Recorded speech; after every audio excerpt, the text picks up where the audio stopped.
Bonjour pour cette nouvelle chronique RH.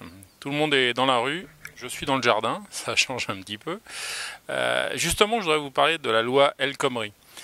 Si on fait le parallèle avec un DRH d'une grande entreprise, avec, on va imaginer même des parts du public dedans.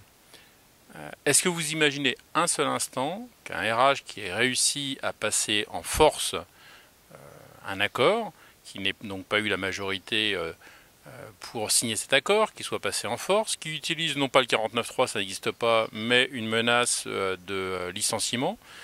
On l'a d'ailleurs dans la loi maintenant El Khomri avec des accords offensifs, cette possibilité, et qui retrouve l'ensemble du personnel dans la rue, mais plus que ça, c'est une solidarité des autres travailleurs, voire de la population générale. Donc grève générale grâce à une entreprise publique qui aurait mal, ou privée, qui aurait mal géré ce changement et un nouvel accord. Je suis sûr que du côté de Matignon, on aurait eu tout de suite des appels, on aurait eu tout de suite des prises de position, comme quoi c'était inadmissible, il fallait cultiver le dialogue social.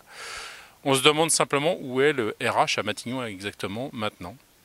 Alors je vous invite à lire un prochain article que j'ai co-signé avec François Gueuse sur justement le dialogue social et comment gérer ces crises sociales.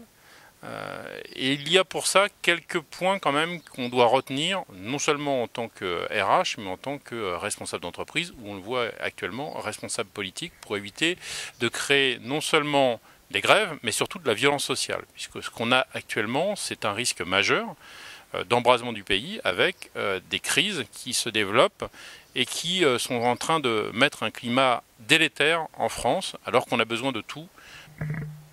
En conclusion de cette chronique RH, je vous invite donc à lire le prochain article que nous avons co-signé avec François Gueuse sur RH Info. Et si vous n'y tenez pas, relisez ou lisez Sun Tzu et l'art de la guerre, puisque ce sont des points que nous développons. En effet, si on ne connaît pas, si on ne se connaît pas soi-même, on ne connaît pas ses ennemis, on ne connaît pas le territoire sur lequel on doit engager la bataille, on a quand même de grands risques d'aller à la défaite.